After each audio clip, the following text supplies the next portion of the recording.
watching Just the News. I'm Amita Balachandra. We're going to start off today's bulletin with what's happening in Karnataka after Karnataka Minister K.S. Ishwarappa was named in a police case in connection with the suicide of a contractor. He is now said today that he will definitely not resign.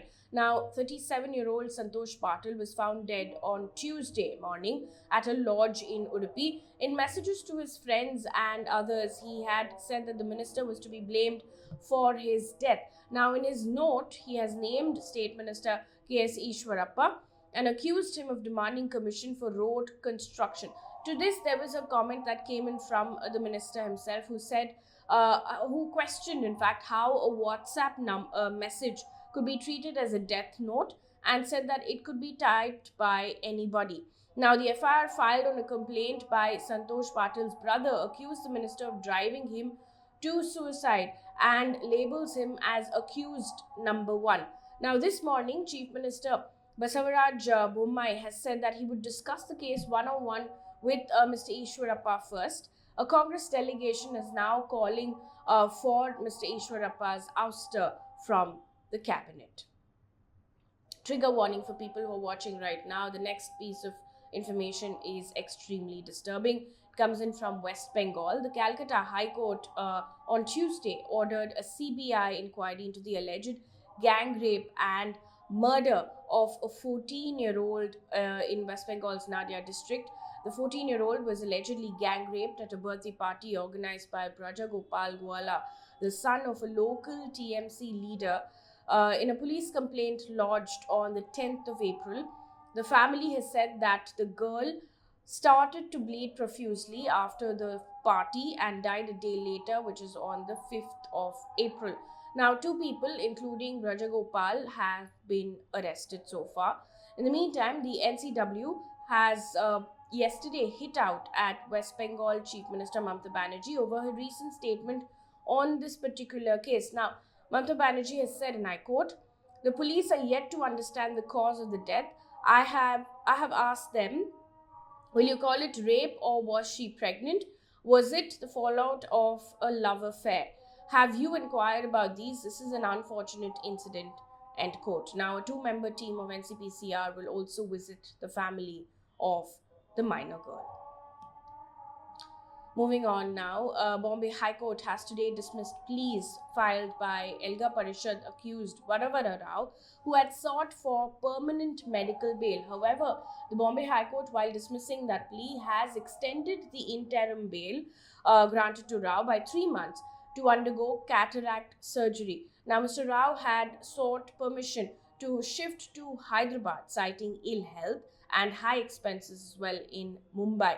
Now, senior advocate Anand Grover has said that while Rao's condition is worsening due to Parkinson's disease, he has already spent over 2.5 years in custody as an under trial and deserves to be released on permanent medical bail. Now, the NIA has accused Rao and 14 other activists of furthering the agenda of the banned CPI Maoist and conspiring to overthrow the government. They've all been booked under the UAPA. Moving on now, Delhi High Court has granted bail to 8 people who were arrested in connection with vandalism and violence outside Chief Minister Arvind Kejriwal's house.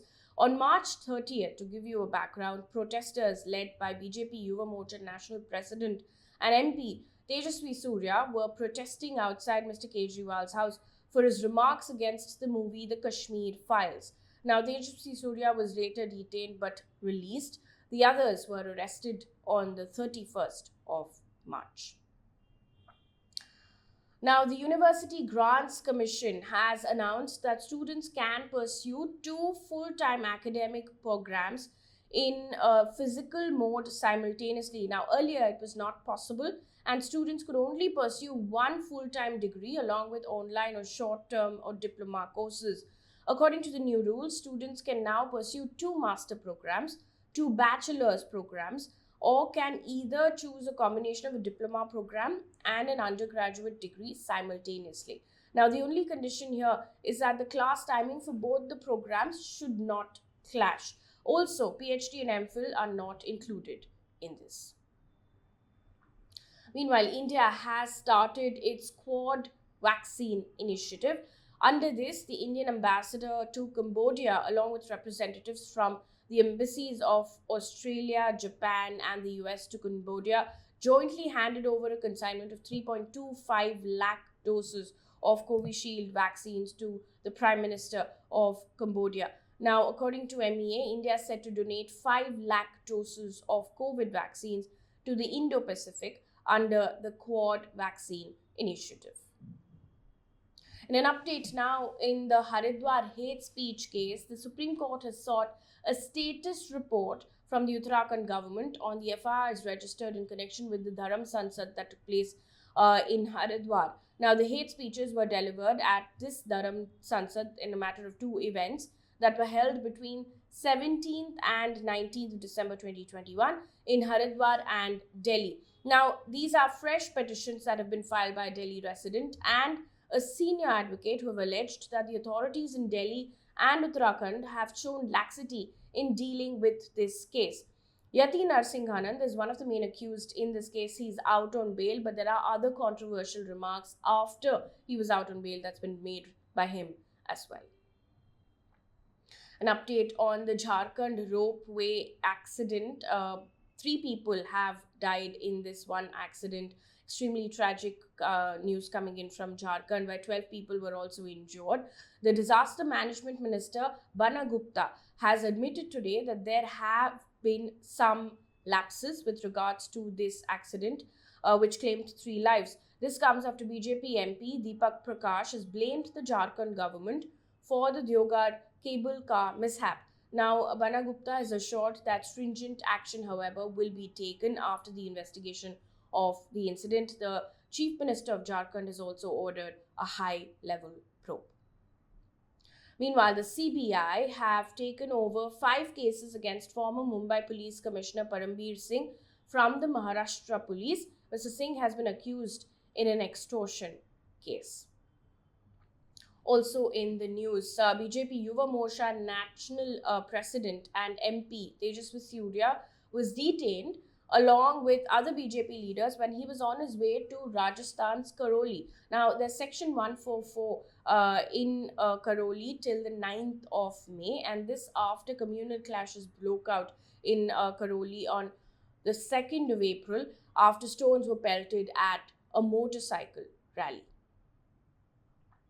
Meanwhile, days after Amit Shah's remark on learning Hindi, Tamil Nadu BJP leader K. Annamalai has said that the state unit of the party will not allow the imposition of Hindi in the state. He has said, and I quote, "If we require for work, education or other purposes, we can learn Hindi, but it cannot be imposed.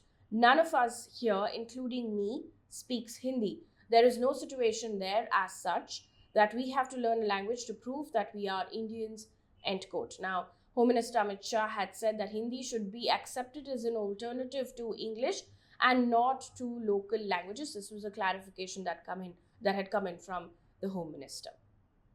Moving on to business news right now, the World Bank has cut its economic growth forecast for India and the whole of South Asian region due to rising inflation risks caused by the Ukraine crisis. Now, it has slashed India's GDP forecast to 8% from 8.7% for the current fiscal year to March 2023. Now, the World Bank has said in India, household consumption will be constrained by the incomplete recovery of the labor market from the pandemic and the inflationary pressures. Moving on to international news right now, starting off with the Brooklyn subway shooting case. There's an update that's come in this one case. New York City police have identified Frank James as a suspect in the Brooklyn subway shooting case. Now, 23 people were injured after a gunman fired a barrage of at least 33 bullets in a rush hour Manhattan-bound subway train.